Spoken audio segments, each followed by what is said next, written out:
बिस्मिल्लाहिर्रहमानिर्रहीम।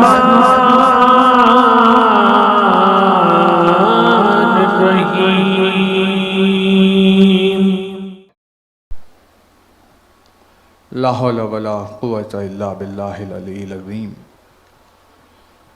औज़ु बिल्लाहि मिनश शैतानिर लईनिर रजीम। बिस्मिल्लाहिर रहमानिर रहीम। अल्हम्दुलिल्लाहिल्लज़ी क़सरत अन रुयतिही अब्सारुन नाज़िरीन व अजज़त अन नाहतिही अवहामुल वासिफ़ीन। सल्लि अला मुहम्मदिन व आलिहि ताहिरीन व लानतुल्लाहि अला आदाइहिम व ख़त्लतिहिम अजमईन मिनल लानि इला क़ियामि यौमिद्दीन। अम्मा बाद फ़क़द क़ाल अल्लाह सुब्हानहु तबारक व तआला फ़ी किताबिहिल मुबीन व क़ौलिहिल हक़। बिस्मिल्लाहिर रहमानिर रहीम। अल्हम्दुलिल्लाहि रब्बिल आलमीन। सलवात।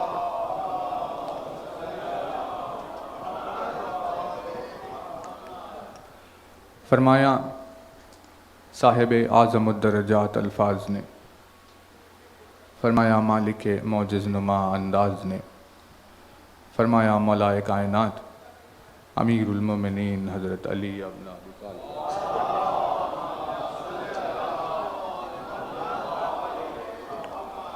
मौलाए कायनात के जिस मुबारक व मुक़द्दस फरमान से आपकी खिदमत में मजलिस का आगाज़ है, अपनी इस बेमिसल बेनज़ीर हदीस में मौला ने ये बयान फरमाया कि जब वो आने वाला आ जाएगा और पर्दा उठाकर दुनिया में ज़ुहूर करेगा तो उसके इस्तक़बाल में इस ज़मीन का क्या अमल होगा। मौला ने फरमाया जब वो आएगा, ज़ाहिर सी बात है कि वो मोमिनीन जो उस आने वाले का इंतज़ार कर रहे हैं, यानी दुनिया भर के हर गोशे में फैले हुए वो टूटे हुए दिल जिन्हें कहीं भी आसरा नहीं मिल रहा और वो शिद्दत से उसका इंतज़ार कर रहे हैं, जब इनकी उम्मीदों को सहारा देने वाला परदेस बाहर आएगा तो मोमिनीन उसके इस्तक़बाल में अपने दिलों को बिछा देंगे, क्योंकि उसके आने के बाद जितने उसका इंतज़ार कर रहे हैं वो अपनी खुशी का इजहार करके उसके इस्तक़बाल में अपनी तरफ से कोशिश करेंगे। मौला ने फरमाया कि सब जो अपनी अपनी कोशिशों में होंगे तो ज़मीन उसके आने के बाद क्या करेगी। इरशाद फरमाते हैं कि जिस रोज़ ज़ुहूर करके वो बाहर आएगा, जैसे ही वो आने वाला आ जाएगा तो ज़मीन अपने ख़ज़ानों को उगलना शुरू करेगी, अपने अंदर छिपे हुए ख़ज़ानों को बाहर निकालना शुरू करेगी और उन ख़ज़ानों के ज़रिए से आने वाले का इस्तक़बाल करेगी। तवज्जो। मौला फरमाते हैं ज़मीन अपने अंदर छिपे हुए ख़ज़ानों को बाहर निकाल के उस आने वाले का इस्तक़बाल करेगी कि आइए आपके लिए ख़ज़ानों को निछावर किया जा रहा है ना। तवज्जो। ये ज़मीन है, इस ज़मीन में शऊर बहुत है, ये ज़मीन नासमझ नहीं है, इस ज़मीन की मिट्टी ही का कुछ असर आया है जो इंसान में कुछ शऊर है, लेकिन अगर मुकाबला किया जाए तो इंसान से कहीं ज़्यादा बाशऊर ये ज़मीन है। अगर शऊर ना होता, इसमें सब्र ना होता, इसमें जज्बात ना होते, अगर ज़मीन में एहसास ना होता तो क्या इतनी बड़ी आबादी का पलना इस ज़मीन पर मुमकिन होता। आहिस्ता आहिस्ता इंसानों के इस आबादी के बढ़ता हुआ जाना और दुनिया के कोनों कोनों में फैल कर ज़िंदगी बसर करना दलील है इस बात की कि ये ज़मीन माँ की आगोश की तरह जज्बे भी रखती है, एहसास भी रखती है, आगोश मादर की तरह सब्र रखती है, औलाद से मोहब्बत करती है। तो देखिए, जब इतनी समझदार ज़मीन के लिए सवाल उठेगा कि भाई वो आने वाला तो ऐसा वजूद है कि जिसकी शान व शौकत में, जैसे अनीस ने लिखा सूरज के लिए, और लिखते हैं कि खुर्शीद फलक अक्से दुरे ताज अली है। खुर्शीद फलक अक्स दुरे ताज अली है, यानी आसमान में ये जो सूरज चमक रहा है ये अली के ताज में लगे हुए दुर का अक्स है। अब खुर्शीद से ज्यादा चमकदार तो कोई शय नहीं। तो जब वो वजूद आने वाला इतना मुक़द्दस है कि उसके ताज के दुर का अक्स सूरज हो, तो ज़मीन अपने छोटे से ख़जाने से उसका इस्तक़बाल क्यों करेगी? भाई, जिसका वजूद सूरज को रोशनी देने वाला हो, उसके सामने हीरे की चमक कोई माना रखती है?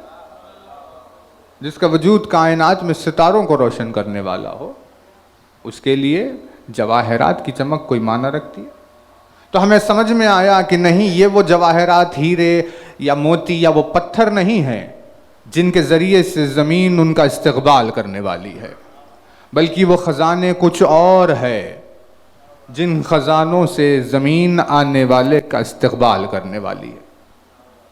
अब वो ख़जाने कौन से है, इसके लिए हमने कुरान से कुछ सवाल पूछे, तो कुरान ने हमें जवाब दिया, है ना? तवज्जो। इरशाद हुआ, बिस्मिल्लाहिर्रहमानिर्रहीम, इज़ा ज़ुल्ज़िलतिल अर्ज़ु ज़िलज़ालहा, जिस दिन हम इस ज़मीन को बड़े ज़ोर के झटके से हिलाएंगे और इस ज़मीन को हम ज़ोर से जुम्बिश देंगे, उस दिन व अखरजतिल अर्ज़ो अस्खालहा, वो ज़मीन अपने अंदर के खजानों को बाहर निकाल देगी, है ना? तो लोगों ने समझा कि उस दिन हीरे निकलेंगे, जवाहरात निकलेंगे, मोती निकलेंगे, जमरुद निकलेंगे, याकूत निकलेंगे, क्या क्या निकलेंगे। लेकिन परवरदिगार आलम ने पत्थरों वाले जवाहरात का जिक्र नहीं किया। परवरदिगार आलम ने जो लफ्ज़ रखा हुआ, अखरजतिल अर्ज़ु अस्खालहा, अस्खालहा से खाफ लाम सिखल कहते हैं किसी वजन चीज को। सिखल से बना अस्खाल यानी वजनदार चीजें, वही सिखल, सिखल यानी कोई ऐसी चीज जिसमें वजन हो, अहमियत हो। अस्खालहा उसकी प्लूरल है कि भाई वो अपने अंदर से वो वजनदार चीजें निकालेगी। अरे रसूल अकरम से सवाल हुआ कि आखिर वो वजनदार चीजें हैं क्या? तो इसीलिए आपने बयान फरमाया, मैं तुम्हारे दरमियान दो वजनदार चीजें छोड़े जा रहा हूं। इन्नी तारिकुन फीकुम सखलैन, यानी दो वजनदार चीजें छोड़े जा रहा हूं। ये किताब है, ये मेरी अहले बैत। यानी हमें पता चला उस दिन जमीन से हीरे जवाहरात और पत्थर उगल कर बाहर नहीं आएंगे, बल्कि उस दिन जमीन अली के फजाइल बयान करने शुरू करेगी।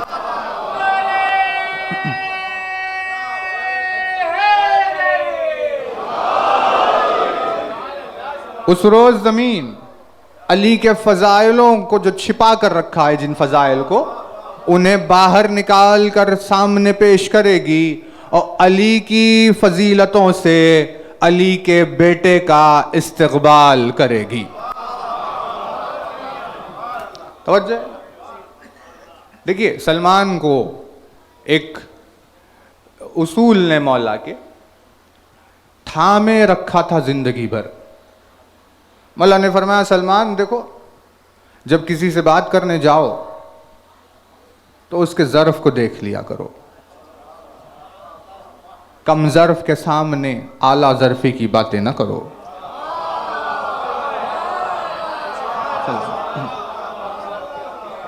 आला ज़र्फ के सामने कम ज़र्फी की बातें ना करो, जैसा सामने वाला है वैसी बात किया करो। सलमान ने सुन लिया, कहा ठीक है मौला। लेकिन अब जब बात करने निकले तो सलमान ने देखा कि सलमान का हम ज़र्फ कोई है ही नहीं जिससे सलमान कुछ बात करे। फ़ज़ाइल अली के सीने में तलातुम कर रहे हैं और सलमान को कोई ज़र्फ वाला मिल ही नहीं रहा। तो भैया अब ऐसी सूरत हाल में करे तो क्या करे? फ़ज़ाइल है जो खामोश रहने नहीं देते और ज़र्फ है जो बोलने नहीं देता। ऐसी कश्मकश में सलमान ने एक हल निकाला। उन्होंने कहा ठीक है भाई, बशर नहीं है ज़र्फ वाला, लेकिन कुएं में सर डाल कर अली के फ़ज़ाइल सुनाने शुरू किए।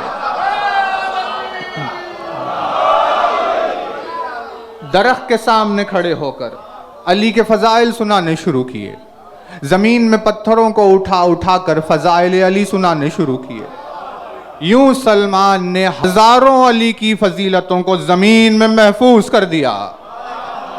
अब कुरान ने कहा इज़ा ज़ुल्ज़िलतिल अर्ज़ु ज़िल्ज़ालहा व अख़रजतिल अर्ज़ु अस्ख़ालहा। उस दिन ज़मीन अपने अंदर छिपे हुए ख़जानों को बाहर निकालेगी। यानी जो दुश्मन अली है उन लोगों के लिए वो दिन क़यामत के ज़लज़ले वाला दिन होगा, लेकिन जो अली के चाहने वाले हैं उन लोगों के लिए वो दिन अली की क़सीदा ख़ानी का दिन होगा।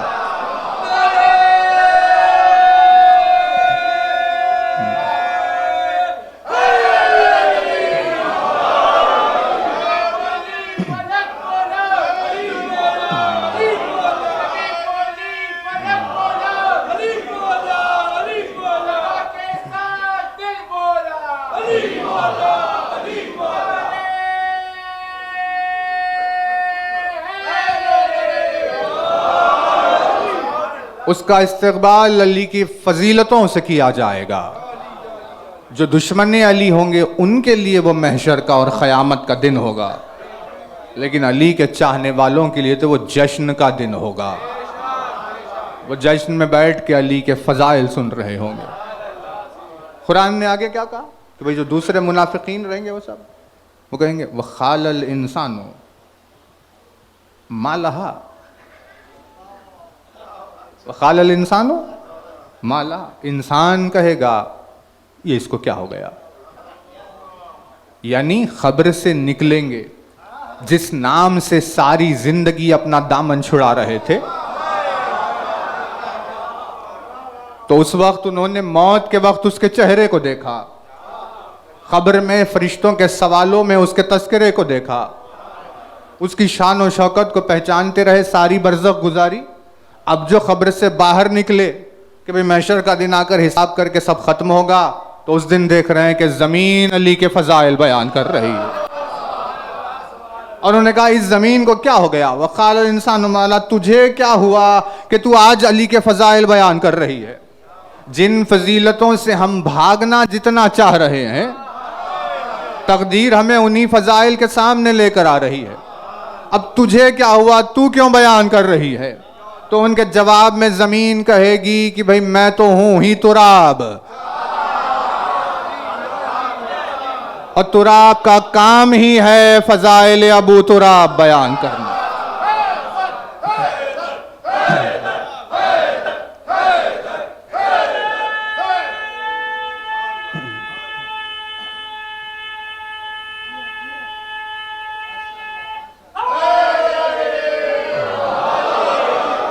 भाई तुराब का तो काम ही यही है कि फ़ज़ाइल अबू तुराब बयान करे। ज़मीन कहेगी मेरे पास सिवाय इसके और कोई काम क्या है। तो हमें बात समझ में आई कि हाँ, ये इस्तक़बाल का तोहफ़ा आने वाले की शायान शान है। जब वो पर्दा उठाकर आएगा तो क्या उसके सामने हीरा, क्या उसके सामने मोती, जवाहरात की उसके वजूद के आगे कोई हकीकत ही नहीं है।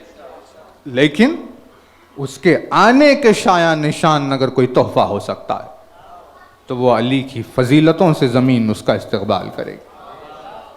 मौला फरमाते हैं बस जिस रोज़ वो आएगा तो उसका इस्तकबाल अली के फ़ज़ाइल से किया जाएगा। अब सारी दुनिया देखेगी ज़मीन आने वाले का इस्तकबाल अली के फ़ज़ाइल से कर रही है।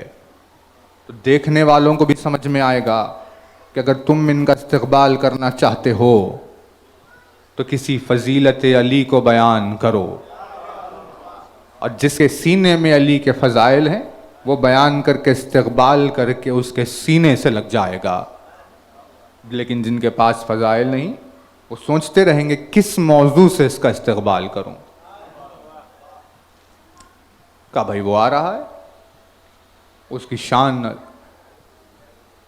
शान इतनी अजीम, परवरदिगार आलम ने अपनी ज़ात से जिसकी निस्बत दी। पूछा कौन है, कौन आ रहा है? कहा उसके हजारों नाम हैं, उसके बेशुमार अलखाब है, जिनमें से एक उसका नाम है आले यासीन। और उसी ज़ियारत का आपकी खिदमत में जिक्र चल रहा है। बात पहुंची कहां तक? ज़ियारत का आगाज हुआ, सलामुन अला आले यासीन, अस्सलामु अलैका या दायल्लाह व रब्बानिया आयाते, अस्सलामु अलैका या बाबल्लाह व दयाना दीने। जिक्र आपकी खिदमत में बाबल्लाह तक हुआ। आज दयाना दीने की कोशिश करेंगे। दयाना दीने, मेरा सलाम उस पर जो अल्लाह के दीन का दयान है। दीन और दयान, थोड़ा और आगे हो जाए, एक सलवात और पढ़ दे मोमिनीन।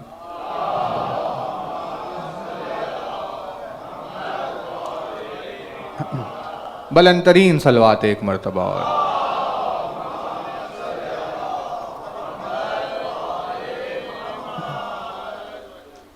अस्सलामु अलैका या दयाना दीने, मेरा सलाम उस हस्ती के ऊपर जो अल्लाह के दीन का दयान है। ये क्या है दयान? यानी इस दयान को अगर हम समझना चाहें तो दीन से समझ सकते हैं। दाल ये नून, दीन। दीन किसे कहते हैं? दीन कहते हैं एक सिस्टम को। दीन कहते हैं सेट ऑफ रूल्स को। दीन किसी एक फेल का नाम नहीं है, दीन अफ़आल के मजमुए का नाम है। जैसे एग्जाम्पल, आपके पास यहां एक गवर्नमेंट है और उनके रूल्स हैं। गाड़ी यूं चलेगी, घर यूं बनेगा, लाइट यूं आएगी, पानी यूं पहुंचेगा, पासपोर्ट ऐसे बनेगा, कंट्री में आप ऐसे दाखिल होंगे, कंट्री से आप ऐसे निकलेंगे, ड्राइविंग लाइसेंस यूं होगा। ये हजारों रूल्स, इन पूरे रूल्स को एक जगह जमा किया गया। तो ये है एक गवर्नमेंट का सिस्टम। समझे ना? अफ़आल के मजमुए, रूल्स के सेट ऑफ रूल्स को दीन कहते हैं। इसीलिए दीन में आपको यह बताया जाएगा कि तुम्हें उठना इतने बजे है, तुम्हें सोना इतने बजे है, तुम्हें खाना ऐसे है, तुम्हें पीना ऐसे है, तुम्हें आना ऐसे है, तुम्हें जाना ऐसे, बोलना ऐसे है, सुनना ऐसे। एक लम्हा हमारी जिंदगी का ऐसा नहीं है जिसमें हमारे लिए कोई तालीम ना हो। हर चीज, बाल कटवाने के लिए ये, नाखून काटने के लिए ये, तुम्हें अपने लिबास के लिए ये, अपने खाने के लिए ये, महफिल में जाने के आदाब, आने के आदाब, यानी सुबह से शाम इतने तमाम चीजों को जमा किया गया, उसे कहते हैं दीन। समझे ना? दीन। इस दीन के बिल्कुल मरकज में एक किरदार है। जिस किरदार को देख देख कर दीन सीख रहा है कि दीन को होना कैसा चाहिए। तो यानी अली उस हस्ती का नाम नहीं है जो दीन पर अमल करे। अली नाम है उस वजूद का जिसके आमाल को जमा करके अल्लाह का दीन बन जाए।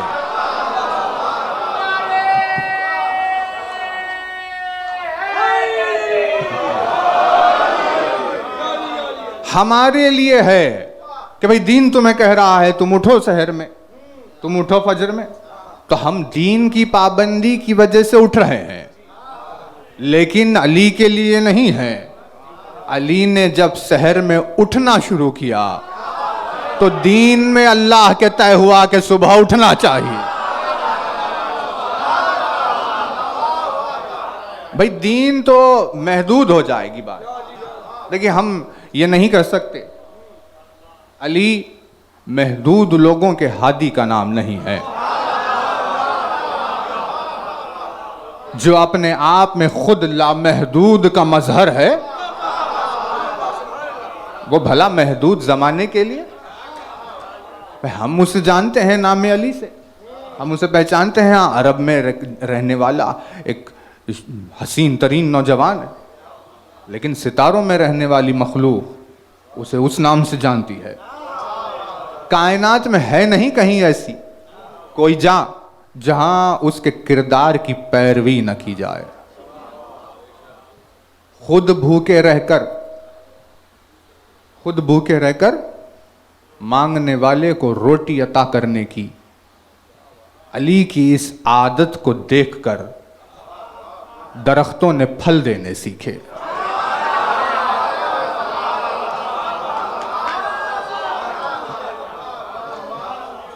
खुद भूखे रहकर लोगों को खिलाने की अली की अदा को देखकर दरख्तों ने फल देने सीखे।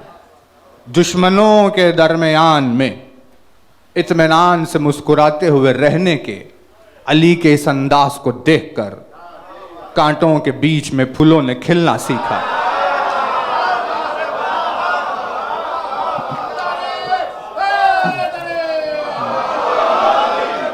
मैदाने जंग में अली की साबित कदमी को देखकर पहाड़ों ने एक जगह खड़े रहना सीखा।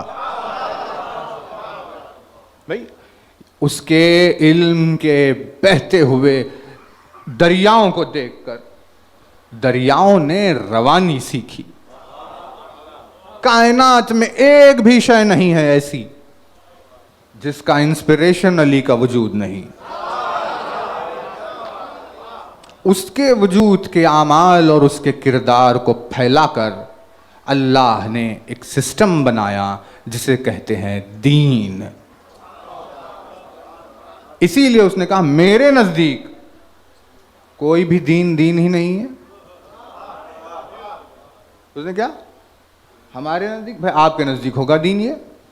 अल्लाह ने कहा हमारे नजदीक नहीं है। क्यों? क्योंकि तुम्हारा सोर्स ऑफ इंस्पिरेशन कोई और है। अल्लाह ने कहा नहीं, नाखिस का सिस्टम मेरा दीन नहीं हो सकता। मेरा दीन कौन सा है? का तेरा कौन सा? मेरा दीन है इस्लाम। इन्ना दीना इंदल्लाहिल इस्लाम। मेरे नजदीक महज इस्लाम दीन है, उसके अलावा कोई दीन नहीं। क्यों? देखिए है ना तवज्जो, ये कोई तरफदारी नहीं है जो खुदा ने कर ली हो कि भाई चलिए हम आपकी साइड लेते हैं।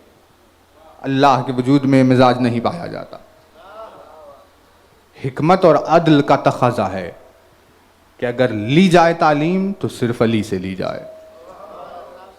हम ये नहीं कह रहे हैं दुनिया में नेक लोग नहीं है, भाई है दूसरे। अब आप देखिए लोग बुद्धा को मानते हैं, हिंदू मजहब में 50 भगवान हैं जिन्हें वो मानते हैं। अलग अलग चाइना में फला में यहाँ कोई ना किसी को कोई मानता है कि भाई ये बहुत अच्छा कैरेक्टर था। लेकिन खुदावंद आलम ने कहा ठीक है नेक है, लेकिन क्योंकि वो मासूम नहीं है इसीलिए कहीं एक जगह गलती कर देगा। और अल्लाह ने कहा मेरा दीन गलती की गुंजाइश नहीं रखता, लिहाजा उसे उसकी इत्तिबा में होना होगा जो वजूद सर से पैर तक मासूम हो। है ना तवज्जो? गदीर के मैदान में उसने कहा अब बताया हम कर रहे हैं ऐलान। आ गई नमाज, आ गया रोजा, आ गया हज, आ गया ज़कात। खुदावंद आलम खामोश देख रहा है। हाँ ठीक है, चलो अभी आगे बढ़ते रहो। शुरू हुई ये बात, अभी तो नर्सरी में हो, अभी LKG में जाएंगे, UKG में जाएंगे, आहिस्ता आहिस्ता आगे बढ़ो। तरक्की करते करते जब खुदा के नज़दीक उस मकाम पर पहुंचोगे कि हाँ अब कुछ जिम्मेदारी उठाने के काबिल हुआ है इंसान, तो 23 साल के बाद अली की वलायत के ऐलान पर कहा अब मेरा दीन कामिल हो गया। भाई तवज्जो। यानी आप हमें बताइए कि हम पर नमाज क्यों वाजिब की, आप ही बताइए। उसे हमारे सजदे की जरूरत थी? अबे तेरा लेना है देना ही नहीं कुछ। हमारा सजदा, हमारा सर और तेरी शान, इन दोनों का कोई मेल ही नहीं। कमजर्फ अक्ल आखिर क्या सजदा करेगी बताइए। लेकिन उसने कहा नहीं, तुम्हें करना है सजदा। कहा क्यों? कहा क्योंकि ये हमारी एहतियाज नहीं है, हमारी ज़रूरत नहीं है सजदा, लेकिन ये एक डिसिप्लिन है। तो किसी चीज़ को हासिल करने के लिए तुम्हें एक डिसिप्लिन से तैयार किया जाएगा। यही है ना निज़ाम दुनिया में। देखिए, आपने बच्चे को एडमिट किया स्कूल में, किस इरादे से? कि भाई ये पढ़कर पास करे 10th इंडिया में, आपके पास 12th है शायद, कि भाई निकाले वो सर्टिफिकेट आए जो कहे ये काबिल है, जिसे देखकर कंपनी वाले कहा ठीक है नौकरी दे सकते हैं, लिखा है काबिल है। मकसद वो सर्टिफिकेट है जो 20 साल के बाद मिलने वाला है। बच्चे को आपने 3 साल में क्लास में डाल दिया, नर्सरी जा तो रहा है लेकिन आपका मकसद नर्सरी नहीं है। बात वाज़ेह हो रही? तो अब जो नर्सरी शुरू हुई, वो रोजाना सोता था, मां उसे थपक थपक के सुलाती थी। मेरा 3 साल का बच्चा, सो जा, तेरी नींद में खलल नहीं है। लेकिन स्कूल में क्या एडमिट हुआ? जो माँ उसे थपक कर सुलाती थी, नींद में खलल डाल कर बच्चे को उठा दिया। क्या आपकी ममता कम हो गई आज? का नहीं, लेकिन जिस मकसद के लिए उठा रहे हैं वो मकसद इसकी नींद से कहीं ज्यादा अफजल है। लिहाजा ममता की शफकत के बावजूद भी नींद से उसे उठा दिया गया। तवज्जो है ना? यानी जिसे ममता का ये पहलू समझ में आए, उसे ये समझ में आएगा क्यों अल्लाह अपने बंदों को रोजाना 5 बजे सुबह उठा रहा है। रहमान ये नहीं चाहता कि नींद में खलल हो, लेकिन उसके नजदीक एक मकसद है ऐसा जिसे हासिल करना जरूरी है। उठो, सुबह हो चुकी है। स्कूल ने कहा यूनिफॉर्म लगेगा, आपने कहा यूनिफॉर्म। स्कूल ने कहा टाइमिंग लगेगी, आपने कहा टाइमिंग।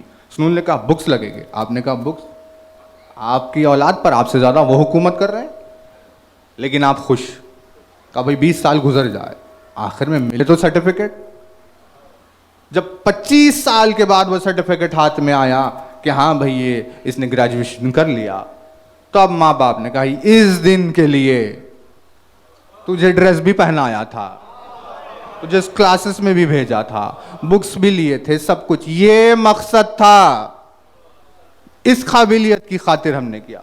तवज्जो है ना? यानी डिसिप्लिन जब किसी शय को तैयार करता है तो उसका रिजल्ट देखा जाता है कि भाई मकसद क्या है। वैसे ही अल्लाह के नजदीक मकसद था गदीर का मैदान। का उस मैदान गदीर में अली की वलायत का ऐलान होने वाला है, लेकिन इंसान अभी काबिल नहीं है। इसको नमाज पढ़ाने लगाइए, इसको रोजा रखवाने लगाइए, इससे हज करवाइए। किरदार और आदाब की तैयारी 23 बरस की रिसालत की मेहनत के बाद हाँ पहुंचा है आज उस दिन उस मकाम पर। जहां अली की वलायत की बात सुन सकता है। तवज्जो है ना, ये निज़ाम है, सिस्टम, इसे कहते हैं दीन। तवज्जो, दीन एक चीज का नाम नहीं है, पूरे सिस्टम को मिलाकर कहते हैं दीन। ये है ज़ियारत। हम अर्ज की आपकी खिदमत में पहले, हम यहाँ कन्फ्यूजन के लिए नहीं आए। जाहिर सी बात है, इतनी दूर से सफ़र तय करके आपकी दिल आज़ारी के लिए थोड़ी आए। मकसद है इरफान में इजाफा, क्योंकि लोगों ने दीन को फॉर्मेलिटी बना लिया। लोगों के नज़दीक दीन एक टाइम टेबल है, बस भागकर वो कर दो, हो गया। रूह जुड़ी हुई नहीं है। वो क्यों जुड़ी हुई नहीं है? इसीलिए क्योंकि अगर मस्जिद को, मजलिस को, मेहराब और मिंबर को न्यूज़ चैनल बना दिया जाएगा तो जहां मारिफत की बात ही नहीं होगी तो इंसान क्या सीखेगा बताए। उसके लिए तो यही मौजू है कि भाई रशिया ने ये किया, यूक्रेन ने किया, इजराइल ये तैयारी कर रहा है, यहूदी वो कर रहे हैं, यूएस पर ये करो, फला फला। अब भाई आप कॉमन मैन है, आपको क्या लेना देना यूएस की गवर्नमेंट से? बात में सेंस है? भाई कुछ भी कर रही होगी वो, हुकूमत के मसाइल है उनके, आपको क्या लेना देना? वहां हिंदुस्तान में हमारे पास आकर ऐसी दीवानी बातें करके लोगों को बहका दिया। अब वो यूएस के फ्लैग को जला दिया उन्होंने, कॉमन मैन। ये बात पहुंच गई यहां तक, इन्होंने कहा भाई हमारी कंट्री का आपके पास फ्लैग जलाया जा रहा, कौन सी कम्युनिटी का? ये फला फला। बड़ी परेशानियां हुई। तब हमने कहा आपको क्या जरूरत थी? आप एक अजादार है जो मजलिस में आए हैं नाम हुसैन के लिए, आपको इससे क्या लेना देना कि यूक्रेन क्या कर रहा है, रशिया क्या कर रहा है? लेकिन अगर मिंबर न्यूज चैनल में तब्दील हो जाएगा तो उसके बाद एक दिन आएगा जब आले यासीन की बात होगी तो अक्ल हैरत में पड़ जाएगी, ये क्या हो रहा है। इसीलिए दुनिया भर की मुखालिफत करते हुए हम आपकी खिदमत में ज़ियारत आले यासीन लेकर आए हैं, जिसमें इरशाद हो रहा है, अस्सलामु अलैका या दयाना दीने, मेरा सलाम उस हस्ती पर जो अल्लाह के दीन का दयान है। किसे कहते हैं? दीन कहते हैं सिस्टम को, दयान कहते हैं उस सिस्टम के मॉनिटर करने वाले को। दयान किसे कहते हैं? भाई देखेगा कौन?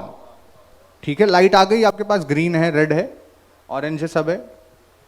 ग्रीन पर जाएंगे, रेड पर रुकेंगे, ये सब सिस्टम चला। देख कौन रहा है कि फॉलो हो रहा है कि नहीं?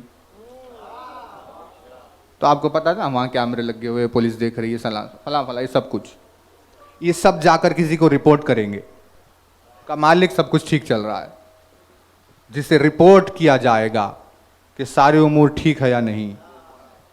उस मॉनिटर करने वाले को, उस हाकिम को कहते हैं दयान। मेरा सलाम उस वजूद पर जो अल्लाह के दीन का दयान है, यानी वो देख रहा है कि नमाजें कहां चल रही है, वो देख रहा है रोजे कौन रह रहा है, वो देख रहा है हज कौन कर रहा है। इसीलिए साल भर सुबह दोपहर शाम मेहनत करते हुए, भूखे प्यासे रोजेदार, नमाज करने वाले, हज का सफर तय करने वाले, अपने माल और दौलत में से ज़कात देने वाले, तमाम चीज़ों की कुर्बानियां दे देकर पूरा बरस गुजारता है। यहाँ एक दोनों देखते रहते हैं कि हाँ ये किया। इतने तमाम आमाल पूरी मखलूक के जमा हुए। अब जब शबे क़द्र आई तो बारगाह उलिल अम्र में पहुंचे कि ये हुआ है। जब शबे क़द्र आई तो बारगाह उलिल अम्र में पहुंचे कि भाई ये हुआ है, बताइए क्या किया जाए। अगर उसने स्टैंप लगाया ठीक तो ठीक है ना, इन्ना अंज़लनाहु फी लैलतिल क़द्र वमा अदराका मा लैलतुल क़द्र लैलतुल क़द्र खैरुम मिन अल्फ़ि शहर तनज़्ज़लुल मलाइकतु वर्रूहु फ़ीहा बिइज़्नि रब्बिहिम मिन कुल्लि अम्र। उस रात मलाइका और रूह पूरे नाजिल होते हैं तमाम उमूर को लेकर, अम्र को लेकर, हर एक मैटर को, छोटे छोटी बात को लेकर तमाम मलाइका आते हैं। कहां? जब अम्र का हिसाब व किताब लिया जाएगा, जब अम्र की बहस चलेगी, तो ये अम्र लेकर आए हैं बारगाहे उलिल अम्र में। नहीं, तवज्जो नहीं की आपने। यानी वो देखेगा कि भाई क्या है इस चीज में, इन तमाम नामा आमाल में किसे कबूल करना है। तवज्जो है? यानी कबूल वो करेगा, रद्द वो करेगा।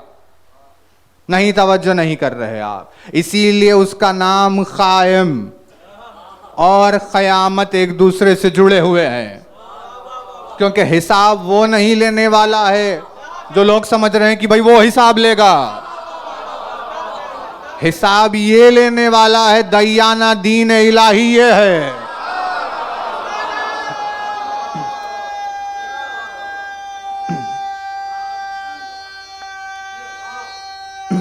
हम मिसाल दे रहे हैं, देखिए हम मिसाल दे रहे हैं, हमें कंफ्यूज आपको करना नहीं है ना। भाई प्रिंसिपल ने बनाया स्कूल का फॉर्मेट, प्रिंसिपल ने कहा ये बाउंड्रीज है, ये सिलेबस है, ये बुक्स है, ये सब है, ये स्टाफ है, ये फैकल्टी है, भाई पढ़ाइए, चलिए ऐसे चल रहा। आपको पढ़ा कौन रहा है? प्रिंसिपल पढ़ा रहा है? प्रिंसिपल तो अपनी जगह बैठा है आराम से, टीचर्स पढ़ा रहे हैं। उन्होंने पढ़ाया, कहा भाई पढ़ लिया 3 महीने, हाँ कहा चलो पहला एग्जाम। पेपर कौन दे रहा है? आप, टीचर दे रहा है। प्रिंसिपल को क्या लेना देना? प्रिंसिपल स्टूडेंट से जुड़ा हुआ नहीं है, टीचर्स जुड़े हुए हैं। आपने लिखा ये जवाब है फलाना, उन्हें पेपर देखा, टीचर ने लिखा पास,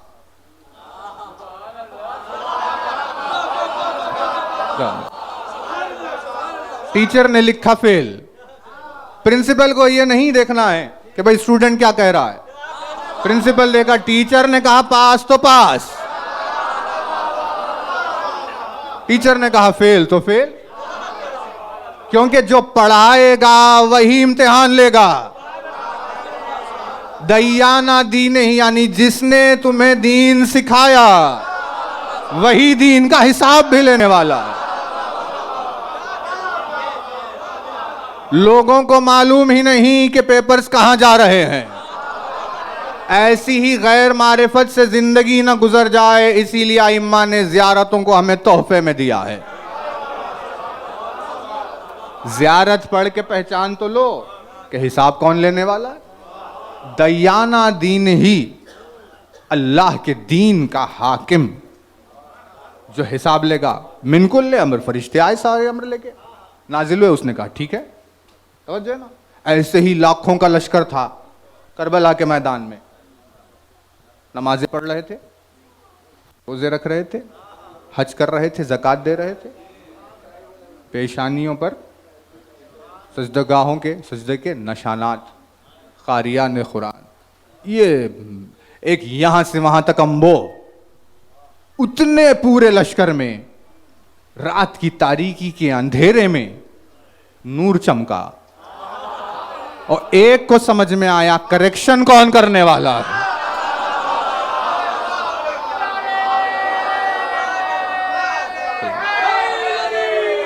जवाब देखिए भाई, हुसैन का जवाब देखिए। अपना नाम आमाल लेकर हुर्र हुसैन की खिदमत में पहुंचा। मौला बताइए क्या हाल है। हुसैन ने कहा नंबर्स तो नहीं है ऐसे, लेकिन सुन ले हुर्र, तुझे मैंने भी पास किया, मेरे रब ने भी तुझे पास किया। आप अपनी बात बताइए, आप कहिए कि मैंने तुझे पास कर दिया हूं, अब क़यामत के दिन देखते हैं अल्लाह करेगा या नहीं। लेकिन हुसैन ने कहा मैंने भी तुझे माफ किया, मेरे रब ने भी तुझे माफ किया, क्योंकि मेरी माफी मेरे रब की माफी है, और मेरी रिजा मेरे रब की रिजा है। मैं अल्लाह के दीन का दयान हूं।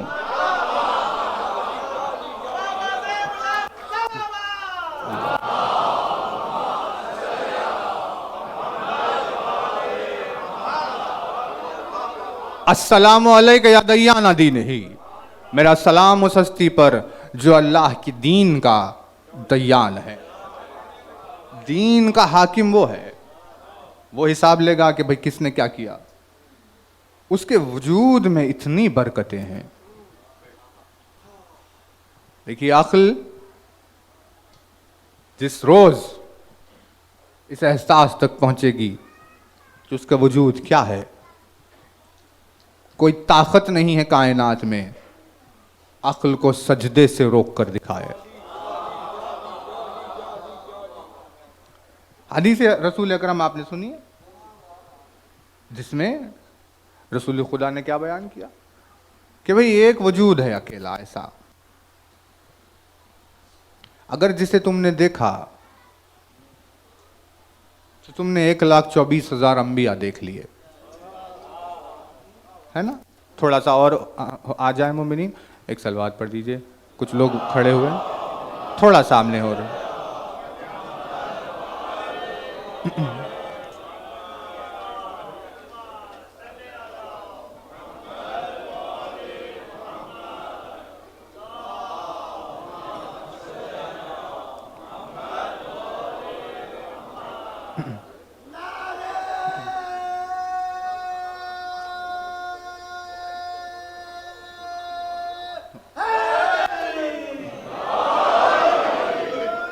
माना यही हुए दयान, दयान के माना, है ना।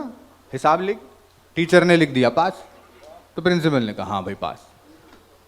टीचर ने कहा फेल, प्रिंसिपल ने कहा फेल। कितनी आसान बात है बताइए, इसमें कोई मुश्किल है।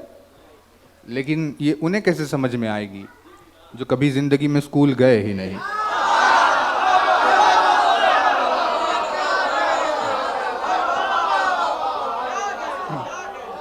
इसके लिए तो आपको देखना पड़ेगा कि भाई स्कूल में होता क्या, सिस्टम चलता कैसे। आपने जो बयान फरमाया भाई एक वजूद, रसूल अकरम बयान फरमाते अगर तुम्हें इब्राहीम की खुल्लत देखनी हो, अगर तुम्हें ईसा का जुहद देखना हो,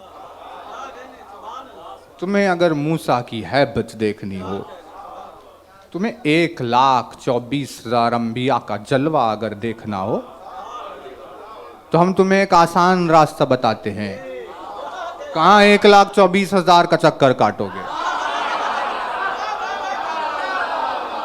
तुम रहमतुल लिल आलमीन की उम्मत से हो, तुम्हारे लिए आसानी फराहम करते हैं। एक मर्तबा एक अली के चेहरे को देख लो।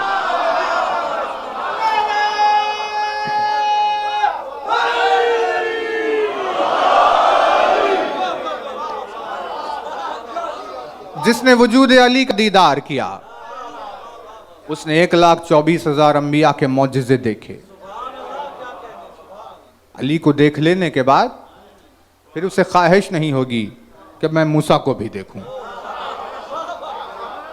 क्योंकि उसने देख लिया मूसा को, उसने देख लिया ईसा को, सबको, है ना तवज्जो। लेकिन इस हदीस से ज्यादा आगे आया है ये सलवात। उसकी बरकतों का क्या अंदाजा लगाए कोई। इरशाद हुआ कि भाई वजूद कौन है, कब वो कौन है, वो है साहिब दावतिन नबविया व सौलतिल हैदरिया वल इस्मतिल फातिमिया वल हिल्मिल हसनिया व शुजाअतिल हुसैनिया वल इबादत सज्जादिया वल मासिरिल बाखरिया वल आसारिल जाफरिया वल उलूमिल काज़िमिया वल हुजजिर रज़विया वल जूद तक़विया वल नखावतिन नखविया वल हैबतिल अस्करिया। एक सिफत अभी रोक कर रखेंगे, लेकिन पहले इस पर थोड़ी बात तो, भाई कौन है वो, कौन का वो है अस्साहिब दावत नबविया। वो है जो यूं दावत देगा जैसे नबी दावत देते। वो जब आएगा तो वो सबको जमा करेगा और दावत हक कैसे देगा? जैसे नबी ने दी है। नबी ने कैसे दी है? नबी ने कहा आगे वालों को बुलाओ,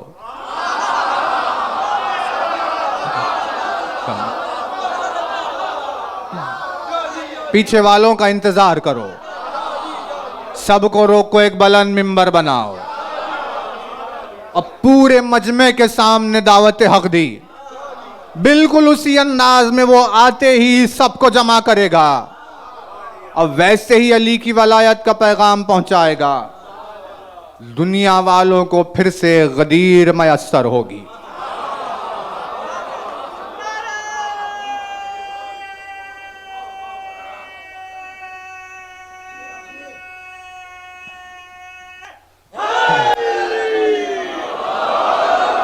क्योंकि दयान की खातिर आपकी खिदमत में जिस पहलू को रखना है, इसके लिए हम इस सलवात से गुजर रहे हैं। का वो दावत देगा वैसे ही जैसे नबी की दावत है। वसौलतिल हैदरिया, उसके वजूद में रोब और दबदबा हैदर का पाया जाएगा। उसके वजूद में दबदबा हैदर का पाया जाएगा। अल्लाह रे, यानी कहां से बात कहां आ गई? 1,23,24,000 को अगर एक जगह देखना हो तो अली को देखो, और अगर तुम्हें 14 को एक जगह देखना हो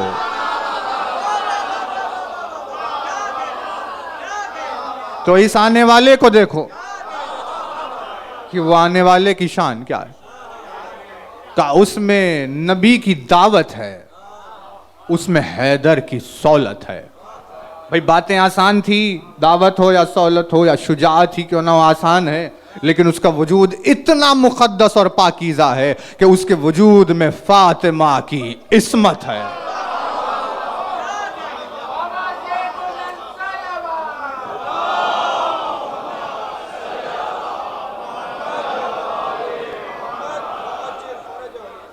आप अगर सलवात उठाकर देखें तो उसमें 14 सिफात है, 14। लेकिन देखिए हिसाब कैसे होगा, हिसाब थोड़ा सा अलग होगा। 14 में एक बुलंद तरीन सलवात पढ़ दे।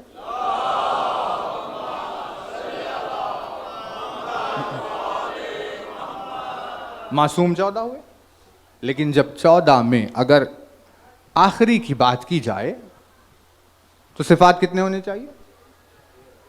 13 होने चाहिए। लेकिन आप सलवात उठाकर अगर देखें तो उसमें सिफात 14 है। भाई 13 की हमें बात समझ में आई, या और एक सिफत ये किसकी आई है ना? दावत में नबी जैसा, सौलत में हैदर जैसा, इस्मत में फातिमा जैसा, हिल्म में हसन जैसा, शुजाअत में हुसैन जैसा, इबादत में सज्जाद जैसा, मासर में बाखर जैसा, आसार में जाफर जैसा, उलूम में काजिम जैसा, हुजज में रजा जैसा, हुजज में रजा जैसा, जूद में तकी जैसा, निखावत में नखी जैसा, हैबत में अस्करी जैसा। भाई हो गए 13। अब और किसका हम तस्करा करें? 13 मासूम, 14 का जिक्र का नहीं, अभी एक बाकी है। का और कौन सी सिफत होगी? का हैबतिल अस्करिया वल गैबतिल इलाहिया।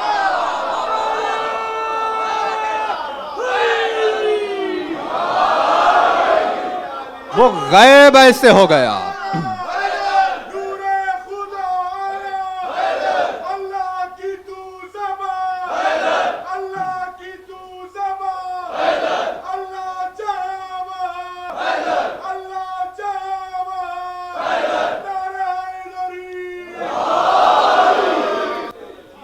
यानी वो अपनी गैबत में अल्लाह जैसा है।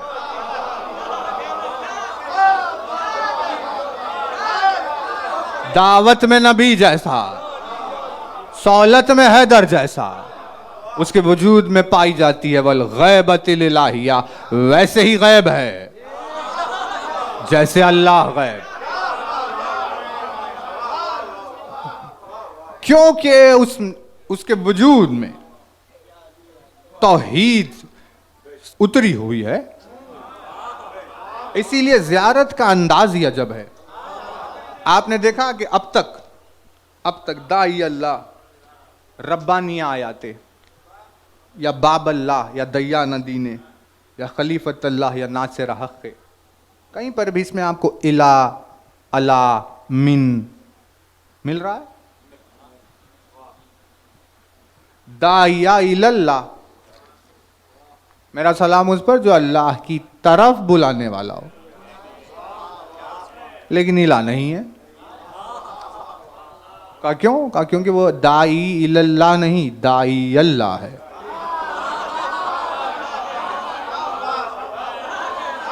कहा भाई ये क्या हुआ? कहा भाई बस वो बुलाएगा, अब जो उसकी तरफ भागेगा वही अल्लाह की तरफ भाग रहा है।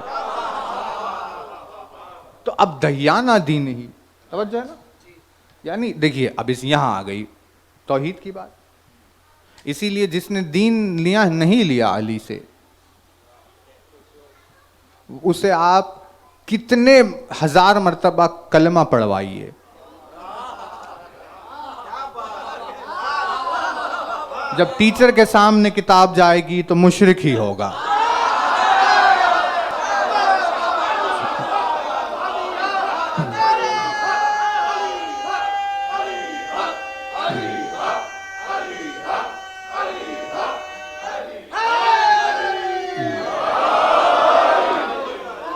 हम ज्यादती में नहीं कह रहे, हम आपकी खिदमत में दलील देंगे। और इसीलिए 8 मुहर्रम को 8 बजे आधे घंटे के लिए वो रखा गया है कि भाई अगर इस मौजूद से जुड़ा हुआ कोई भी सवाल आपके जहन में हो तो उससे डिस्कस करेंगे। और दूसरा ऑप्शन भी है कि आप अगर लिख कर हमारे जफ़र भाई को अगर दे दें तो सवाल महफूज रहेगा। 8 के दिन इंशाअल्लाह डिस्कस होगा, है ना बात है। लेकिन हम कोशिश करेंगे कि सवाल पैदा ना हो।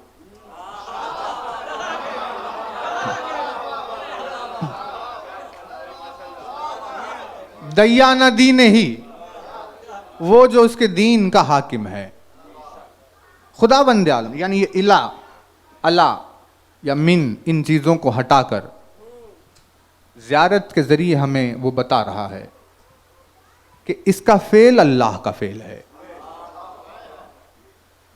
इसकी रिजा अल्लाह की रिजा है, इसकी नाराजगी अल्लाह की नाराजगी, जो ये कहे वही अल्लाह कह रहा है। तवज्जो है ना। तो अल्लाह ने अपने उमूर को इससे निस्बत दे दी। और जब वो कहेगा कि भाई मैं हिसाब लूंगा, तो कहा तो अब उसने है कि भाई मैं हिसाब लूंगा, लेकिन हिसाब ये लेगा। इसी के हिसाब को उसने कहा मैं हिसाब लूंगा। तवज्जो। अब देखिए कैसे काम करता है। मौला ने फरमाया तुम अपने आप पर गौर कर लो, तुम्हें जवाब मिल जाएगा। अब काम करने की हमारी यानी एनाटमी कुछ ऐसी है, आप डॉक्टर से पूछ लीजिए। अब ये कोई चीज रखी हुई है, ये फर्क रखा हुआ है, हमें इसे उठाना है। ये हमारे हाथ में मूवमेंट हुआ, हमने इसे पकड़कर उठा लिया, यूं काम हुआ। तो ये मूवमेंट था, आपने देखा अरे वो वहां गए, वो लेकर आ गए। इस मूवमेंट का होना दलील है इस बात की कि वहां जिस्म था, बॉडी थी तो मूव हुई, बॉडी नहीं तो मूव कैसे करेंगे। यानी आपको पता चला, यानी तवज्जो रहे, हरकत बदन की दलील होती है। मूवमेंट, हरकत की, मूवमेंट जो है हरकत की दलील होती है, बदन की दलील होती है। हरकत 2 लफ्ज है, एक है मुतहर्रिक और दूसरा है मुहर्रिक। मुहर्रिक और मुतहर्रिक। खुदावंद आलम मुतहर्रिक नहीं है, मुहर्रिक है, काम करने वाला है लेकिन काम करने में मूवमेंट नहीं रखता है। मूवमेंट कहां है बताइए? यानी जब वो पानी बरसा रहा है तो उतर कर बादल पर आया क्या? पानी बरस रहा है उसके हुक्म से, पौधे जमीन से उग रहे हैं उसकी वजह से, सूरज का तुलू होना गुरूब होना सब चल रहा है। लेकिन आपको कहीं दिखाई दिया कि भाई जमीन घूम रही है तो परवरदिगार उसे घुमा रहा हो? फाइल है लेकिन हरकत नहीं कर रहा। मौला ने फरमाया फाइलुल ला बेहरका, वो काम करने वाला है लेकिन हरकत नहीं करता। उसके अलावा जितने काम करने वाले हरकत कर रहे हैं। आप बताइए, अब आप यहां बैठे बैठे पानी पी सकते हैं? आपको जाना होगा क्योंकि आप बदन रखते हैं। अब निजाम कैसे काम करे? तवज्जो रहे। सामने मिसाल के तौर पर जैसे कि पत्थर गिर रहा है, बरसात हो रही है पत्थरों की, आंख ने देखा पत्थर बरस रहे हैं, क्या करें? अक्ल ने फैसला किया छत के नीचे जाओ कहीं। फैसला अक्ल ने किया तुम्हें छत के नीचे जाना है। बॉडी को पता चल गया कि करना क्या है, किस स्पीड से जाना है, किस रुख में जाना है, कब जाना है, कैसे जाना है। अक्ल सब तय कर रही है। अक्ल यही बताएगी कि भाई राइट में जाना है, तुम्हें इस स्पीड से जाना है, जल्दी चलो, देर से चलो, रुको, गिर रहा है या जल्दी जाओ वरना गिर जाएगा, जो भी है वो कैलकुलेशन सब कुछ, ये सारा काम अक्ल ने किया। लेकिन फैसले यानी फाइल होने की सूरत, डिसीजंस लेना, कैलकुलेशंस करना, ये सब अक्ल ने किया। लेकिन एग्जीक्यूशन के लिए निकलकर बाहर नहीं आई।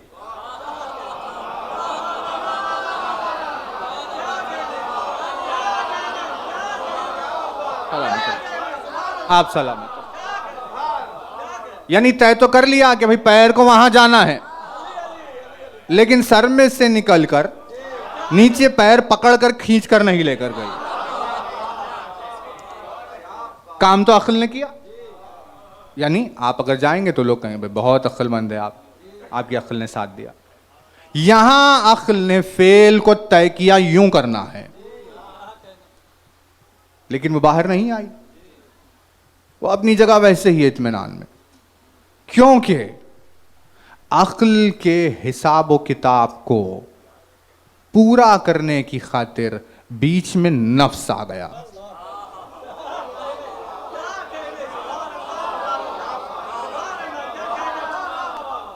है ना भाई? हाथ को उठाए कौन? अक्ल ने कहा अरे भाई आए हैं सलाम करो। फैसला अक्ल का था। हाथ किसने उठाया? हाथ अक्ल ने नहीं उठाया, नफ्स ने हाथ उठाया। नफ्स ने जबान से कहलवाया सलामुन अलैकुम। यानी अक्ल ने काम किया। फाइल तो है अक्ल, लेकिन कामों को अंजाम देने में अक्ल ने हरकत नहीं की, क्योंकि बीच में नफ्स आ गया। अगर नफ्स नहीं होता तो अक्ल को खुद अपने मकाम से उठकर आकर कोई काम करना होता। लेकिन नफ्स ने कहा नहीं, हम आपको मुतहर्रिक होने नहीं देंगे।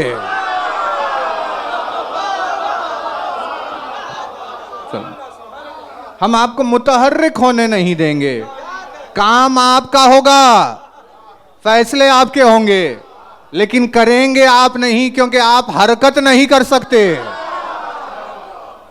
यानी नफ्स का दरमियान में आना, तवज्जो रहे, नफ्स का दरमियान में आना अक्ल की शान है। नफ्स की नहीं, अक्ल की शान है। बीच में आकर नफ्स ने अक्ल को मुतहर्रिक होने से बचा लिया। तो नफ्स का बीच में आना अक्ल के लिए अच्छी बात हुई। तो जो ना, बस जिसे अपने बदन की ये मिसाल समझ में आए, उसे ये समझ में आ जाएगा कि जब अल्लाह को इरादा करता है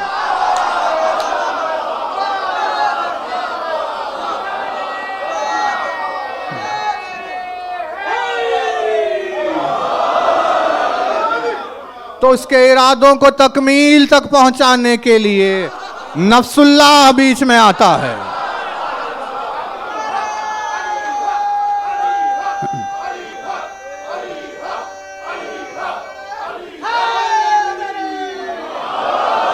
ताकि अक्ल मुहर्रिक तो रहे लेकिन मुतहर्रिक ना हो। भाई हरकत नहीं है, क्योंकि अगर हरकत का तसव्वुर तो बदन का तसव्वुर, और जो बदन रखता वो खुदा नहीं होता। यानी बदन नहीं, बेबदन, यानी बगैर हरकत। भाई हरकत नहीं तो फिर फेल अंजाम दे का, नफ्स उसका फेल को अंजाम देगा। मुतहर्रिक ये हो गया, वो मुहर्रिक हो गया। वो जुमला अली का याद आया दोबारा, गवाह रही हो अपने आप को घटा घटा कर।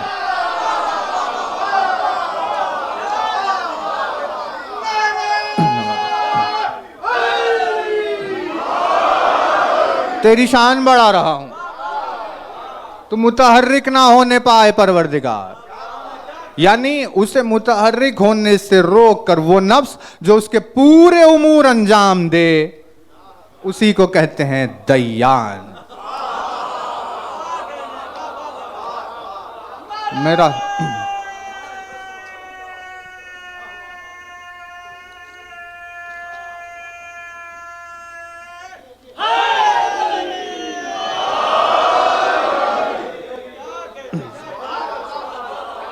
अस्सलामु अलैका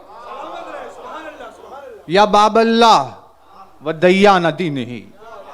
मेरा सलाम उस हस्ती पर जो अल्लाह के दीन का दय्यान है, यानी उसके जितने उमूर है उन तमाम उमूर को ये पूरा कर रहा है।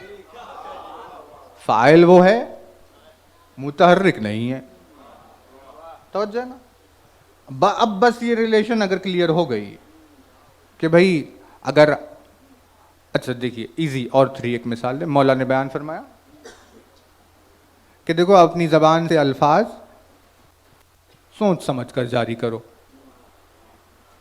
मतलब फरमाते हैं ज़बान से अल्फाज के लिए थोड़ा सोच लिया करो, क्योंकि बोलती ज़बान है, कीमत अक्ल की लगती है।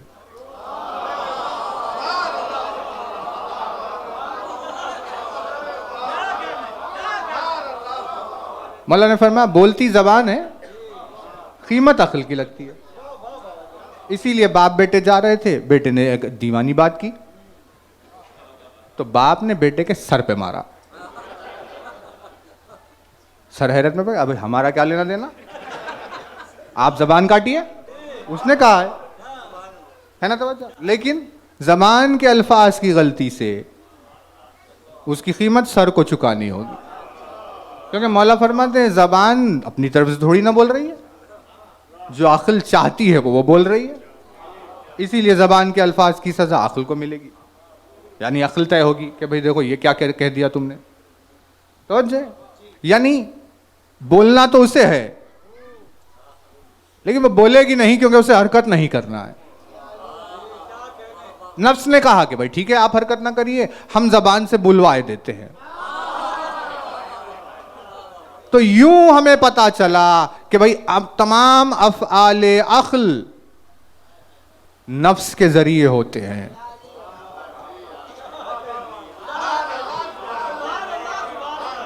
बस ये रिश्ता हमारे अपने बदन में पाया जाने वाला ये रिश्ता, जिसे समझ में आए उसे तौहीद का ये अम्र समझ में आएगा कि दय्याना दीन ही कहते किसे हैं, जो अल्लाह के दीन का हिसाब लेने वाला है। बस देखिए, हम बात खत्म कर रहे हैं इस एक आखिरी चीज के साथ कि आखिर उस हिसाब में यानी दीन है क्या। अल्लाह ने नाज कुछ मकामात पर नाज किया अपने आप पर कि भाई ये मैं हूं, ये मैं। खुलिल्लाहुम्मा मालिकल मुल्क, मेरे हबीब आप कहिए मैं मुल्क का मालिक हूं।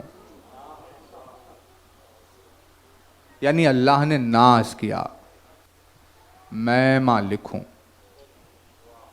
मुल्क का मैं हूं मालिक, है ना। ये नाज वाला जुमला है, कोई अपने आप पे फख्र कर रहा है। कुलिल्लाहुम्मा मालिकल मुल्क, मैं हूं मालिक।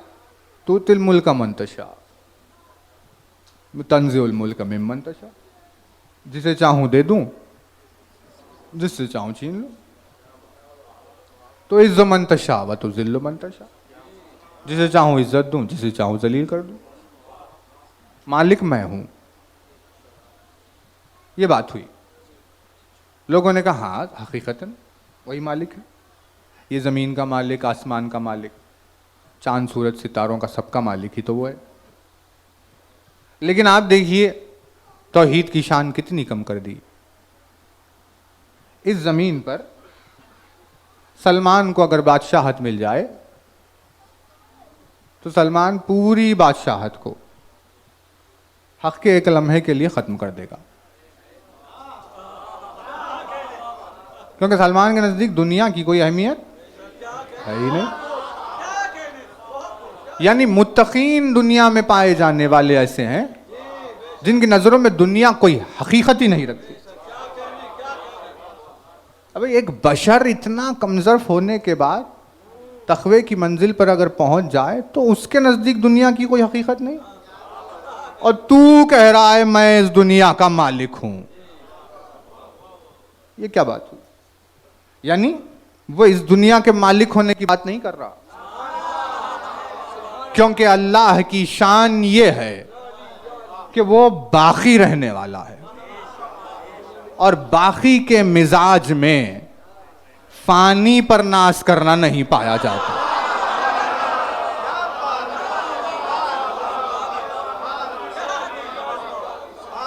बाकी के मिजाज में फानी पर नाश करना नहीं पाया जाता। भाई ये खत्म होने वाले आसमान और जमीन का मालिक अभी खत्म हो जाए तो क्या करेगा तब? यानी मालिक ही नहीं है क्या? का तुम समझ रहे हो जमीन और आसमान, हमने तो कहा मुल्क। कुलिल्लाहुम्मा मालिकल मुल्क, आप कहिए मैं मुल्क का मालिक हूं। मैंने कहा जमीन, यानी फना होने वाली चीजें कहीं बाकी फानी पर नाश करे, ये तो नहीं होगा। मुल्क कहते किसे? बहुत तवज्जो देगी, मुल्क कहते किसे? यानी अगर आप वर्ड वाइज जाएं, मीम लाम का, मुल्क कहते हैं उस दायरे को जो दायरा, जिस दायरे तक आपका एक्सेस हो।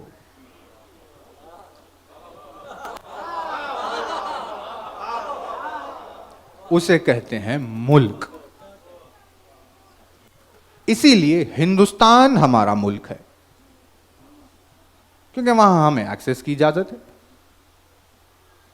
हैदराबाद में थे, दिल किया दिल्ली चले गए,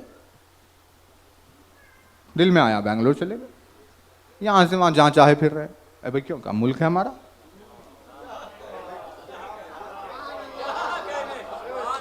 हमारी रीच जहां तक है वो हमारा मुल्क है। ऐसे ही होते होते हमने कहा अब कराची जाएंगे, तो कहा नहीं, अब आपको बहुत मेहनत करनी है। अब आप गवर्नमेंट से बात करिए, अब दोनों मुल्कों को पता हो, अब वीज़ा निकले, अब ये हो, वो फॉर्मेलिटी हो, वो ऑफिसर से 50 चीज़ें। क्यों? क्योंकि आपका मुल्क नहीं है। यानी मुल्क किसे कहते हैं? मुल्क कहते हैं उस दायरे को जहां तक आपकी रीच हो। तो उस एतबार से हिंदुस्तान हमारा मुल्क हुआ।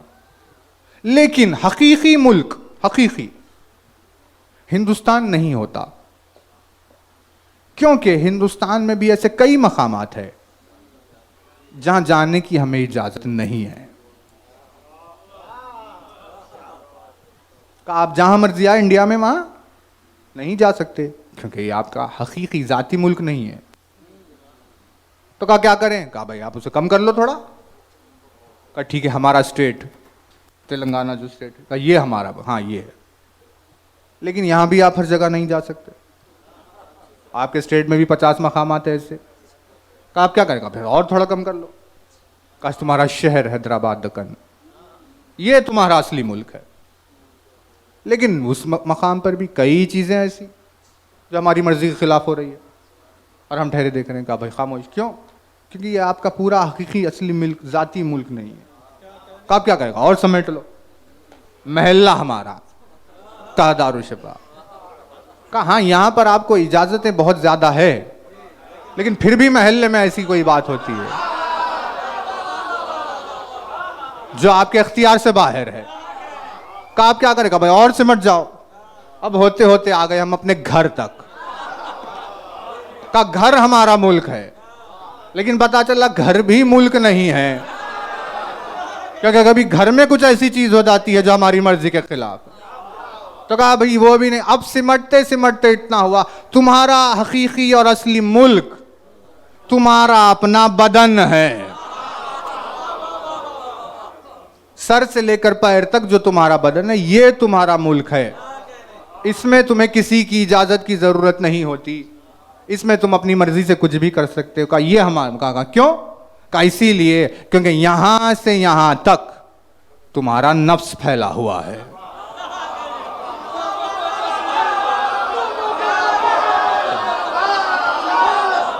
आपका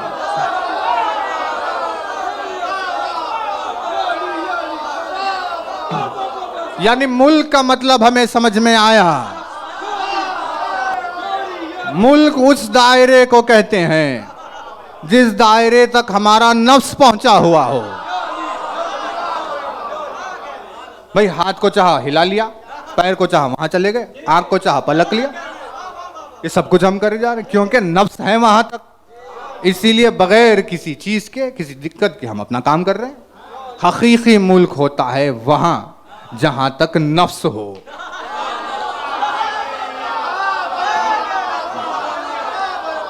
अब उसने ऐलान किया है मेरे हबीब आप कहिए मैं मुल्क का मालिक हूं। का परवरदिगार मुल्क कितना है तेरा? कहा मैं जमीन पर देख रहा हूं, आसमान पर देख रहा हूं, चांद में देख रहा हूं, सितारों में देख रहा हूं। कायनात में एक जगह, एक जर्रा भर जगह नहीं है ऐसी जहां मेरी कुदरत नहीं। सब कुछ मेरा मुल्क है, क्योंकि कायनात के हर कोने में मेरा नफ्स फैला हुआ है।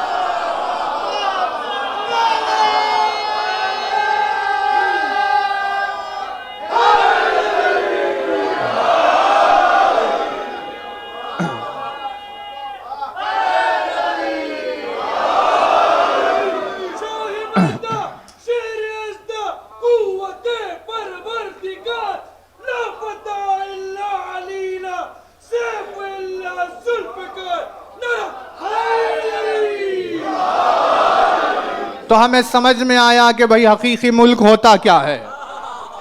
जहां तक नफ्स फैला हुआ हो वो आपका मुल्क होता है। कायनात के कोई हिस्से में ऐसी जगह नहीं है जहां अल्लाह की कुदरत ना हो, क्योंकि वहां उसका नफ्स फैला हुआ है। तो हमें बात समझ में आई जो ये कह रहा है कि भाई अली कायनात में वहां नहीं है, वो अली पर एतराज नहीं कर रहा, अल्लाह की कुदरत सवाल कर रहा है।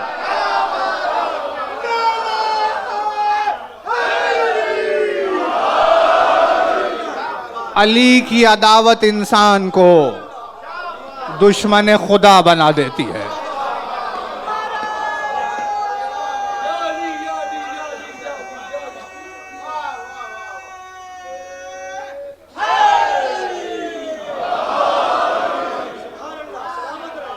अदावत अली इंसान को अल्लाह का दुश्मन बना देती है। तो खुदावंद आलम ने इसीलिए नाश किया, मालिकल मुल्क, जमीन का मालिक हूं इसीलिए नहीं। आसमान वगैरह इन सब चीजों के मालिक होने से क्या फर्क पड़ जाए?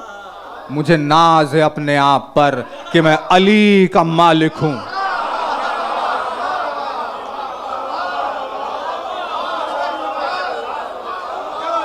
मैं अली का मालिक हूं, ये मेरी नाज की बात है। वरना अली के सिवा किसी और के मालिक होने पर क्या नाज करे खुदा? हमारे मालिक होने पर नाज करे? भाई वाह क्या गुनहगार इंसान है, मैं इसका मालिक हूं। ये तेरी शान और तौहीद के खिलाफ है। मालिकल मुल्क, मुझे अपने आप पर नाज है, मैं अली का मालिक हूं। उसने ऐलान करके बता दिया कि भाई हाँ बात। एक जगह और उसने कहा मैं वहां भी मालिक हूं। इरशाद हुआ, आप कहिए मालिक यौमिद्दीन, आप कहिए कि मैं दीन के दिन का मालिक हूं। मैं किस दिन का मालिक? दीन के दिन का मालिक हूं। मैं उस दिन का मालिक हूं जिस दिन दीन के बारे में पूछा जाएगा। भाई रसूल अकरम ने बयान फरमाया, हाकिम यौमिद्दीन अली है। अली सबका हिसाब किताब लेने वाला है क़यामत के दिन। कहाँ भाई है? मालिक यौमिद्दीन मैं हूं। अली के हाथ में रहने दे हिसाब परवरदिगार। अली जिसे चाहे जन्नत में डाले, जिसे जहन्नम में डाले। लेकिन ये तू क्यों कह रहा है कि नहीं मैं भी लूंगा? क्योंकि जब किरदार अली को गौर से देखा तो ये बात जाहिर हुई कि जो अपने कातिल को शरबत पिलाए, बईद नहीं कि वो क़यामत के दिन अपने दुश्मन को माफ कर दे। तो अल्लाह ने कहा नहीं, सबका हिसाब अली नहीं लेगा।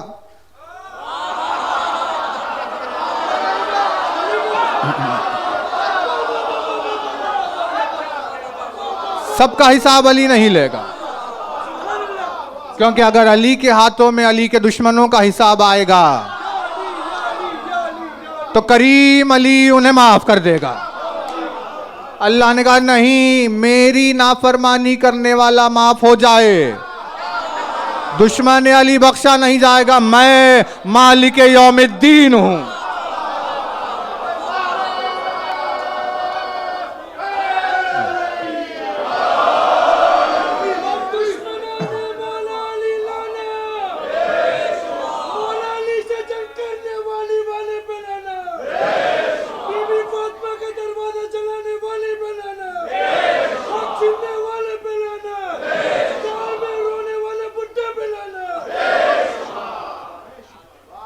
उसने कहा नहीं, मालिक यौमिद्दीन मैं हूं, दीन का हिसाब मैं लूंगा, दीन का हिसाब मैं लूंगा। वो हिसाब अली के हाथ में नहीं होगा, अली के दुश्मनों का हिसाब मैं लूंगा। लेकिन परवरदिगार तू लेगा कैसे? क्या तू उतर कर आएगा उस दिन? और जो ना बस जवाब आ गया, अस्सलामु अलैका या दय्याना दीन ही।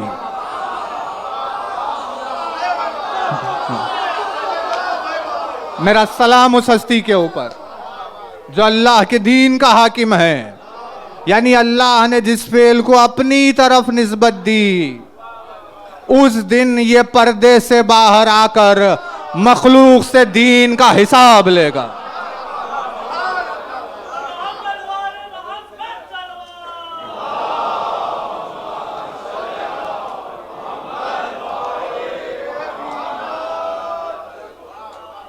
पर्दे से बाहर आते ही अली की वलायत का हिसाब होगा। क्योंकि रूल ये है कि भाई देखिए, बेसिक ऐसी चीज का हिसाब करो जिसके बाद गुंजाइश रहे, है ना। यानी अगर मान लीजिए मिसाल के तौर पर एक कोई कंपलसरी सब्जेक्ट है जिसमें पास होना ज़रूरी है और दूसरे सब्जेक्ट्स कंपलसरी नहीं है, तो कोई अक्लमंद क्या करेगा? कहाँ से शुरू करेगा?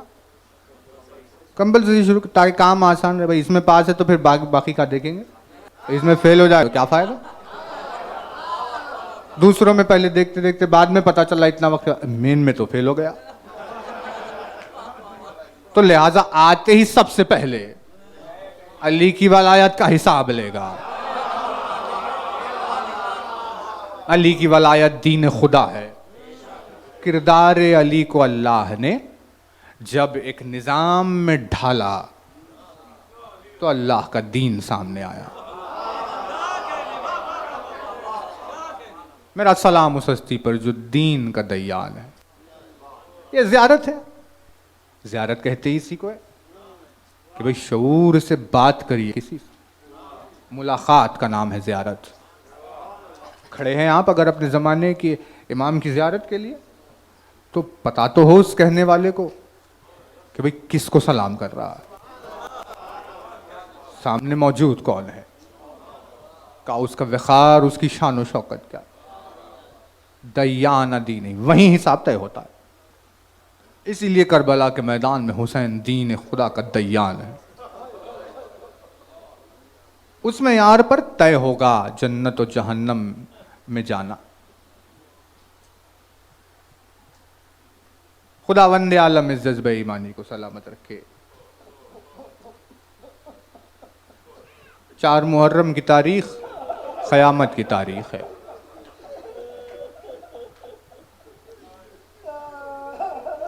इस रोज़ हुसैन के खैमों को फुरात के किनारे से हटाया गया था।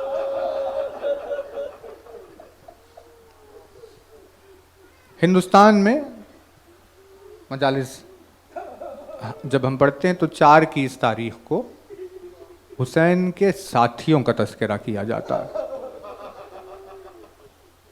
हबीब इब्न मज़ाहिर का जिक्र होता है।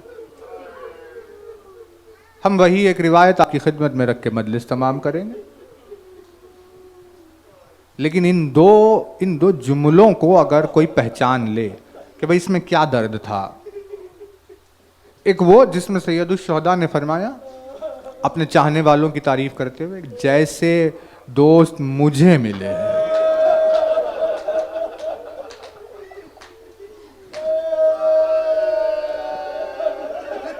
वैसे न मेरे नाना को मिले थे न मेरे बाबा को मिले हैं। इस तारीख को हिंदुस्तान की पढ़ने वाली मजालिस में हमने दोस्ती से जोड़ दिया गया। सबसे अजीम रिश्ता एक इंसान का जो वो अपनी मर्जी से बनाता है, वो उसके दोस्त का रिश्ता होता है। करबला की मुसीबतों के मौजज़े देखिए, मसाइब के जरिए रिश्तों की बका है। हबीब हुसैन के दोस्त का नाम है।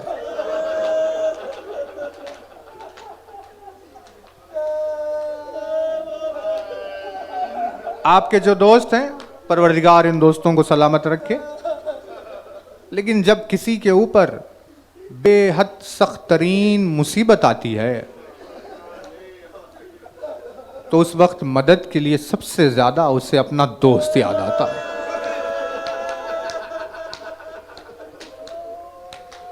हुसैन को अपना दोस्त इतना याद आया कि अपने हाथ से खत लिखकर हबीब को हुसैन ने बुलवाया।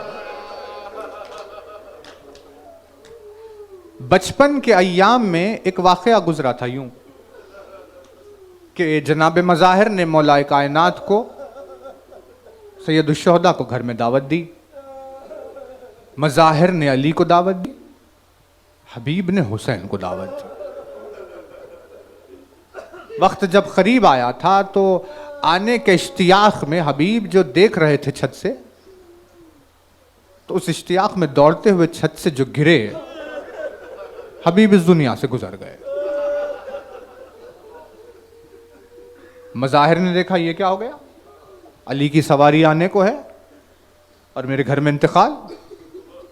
मोहब्बतें हैं ये मोहब्बतें, बेटे के जनाजे को किसी गोशे में रख दिया, का देखेंगे तुम्हें बाद में। अली की मेहमान नवाजी में कोई कमी ना हो दे पाए। अल्लाह के चेहरे की सवारी आ रही है। मौला की आमद हुई और दस्तखान बिछाया गया। जनाब मज़ाहिर ने कहा, ये अली मौला कायनात दस्तखान पर बैठे। हुसैन खड़े हुए थे। जनाब मज़ाहिर ने देखा का शहजादे आप भी आइए। हुसैन ने कहा कि देखिए, जब अली ने इसरार किया तो कहा, बाबा आपके मेजबान ने आपको बुलाया है, मुझे मेरा मेजबान नजर नहीं आ रहा।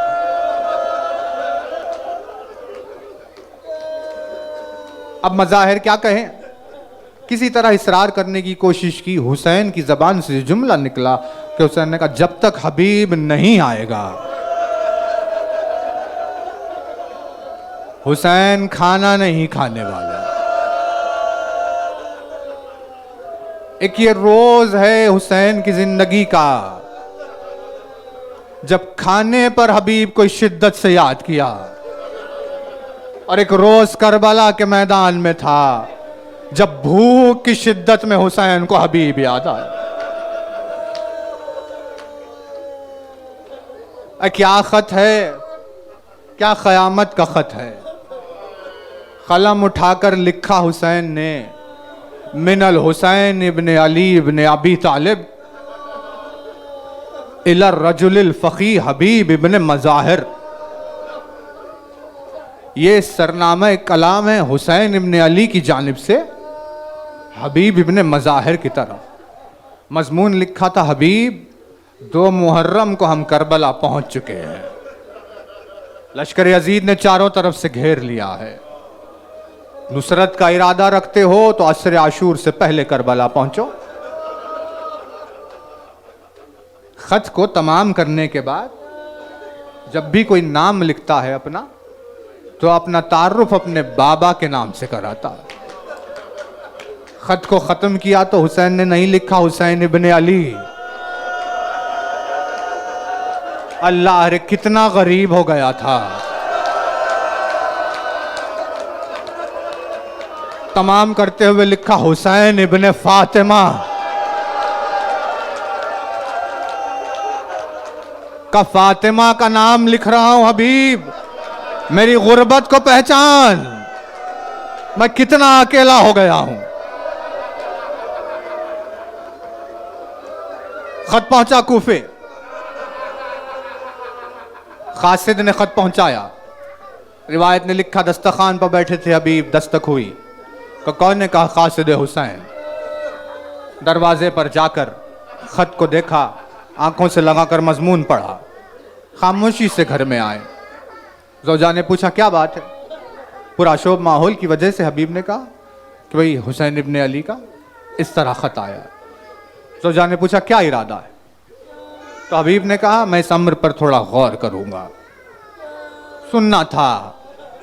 खातून उठकर खड़ी हुई, सर से रिदा को उतारा, हबीब की गोद में फेंक कर कहा, इसे ओढ़कर बैठो यहां, मैं हुसैन की मदद के लिए जा रही हूं।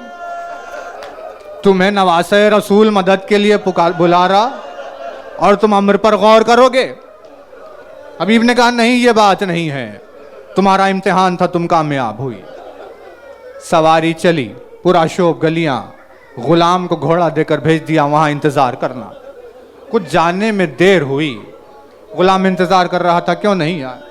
लेकिन जब तक हबीब पहुंचे तो उन दोनों की गुफ्तगू की आवाज आ रही थी।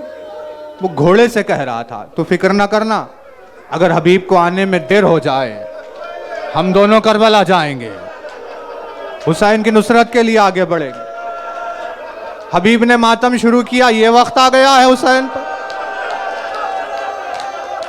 अब गुलाम भी नुसरत के लिए आगे बढ़ने वाले। जज्बा ईमानी ने करवट ली, घोड़े पर सवार करबला का रुख करके चले। शब आशूर जो हबीब की सवारी पहुंच रही थी, ख़याम हुसैनी के पास सबने दूर से देखा कि गर्दो गुबार घोड़े की टापों की वजह से उठ रही है। सबकी तवज्जो उस तरफ हुई। जब घोड़ा करीब आया और गुबार हटी अंसार हुसैन ने देखा कि एक 80 बरस का बूढ़ा अपने घोड़े को दौड़ाते हुए हुसैन की तरफ आ रहा। चेहरा समझ में आया तो देखा कि हबीब इब्ने मज़ाहिर है, हुसैन के बचपन के दोस्ता। एक तकबीर बुलंद हुई, बस मजलिस खत्म हुई, तकबीर की आवाज खैमे में पहुंची। ज़ैनब ने फिजा को भेजा, तकबीर क्यों बुलंद हुई है? फिजा ने आकर कहा हुसैन के बचपन के दोस्त हबीब आए हैं। जो ही यह जुमला सुना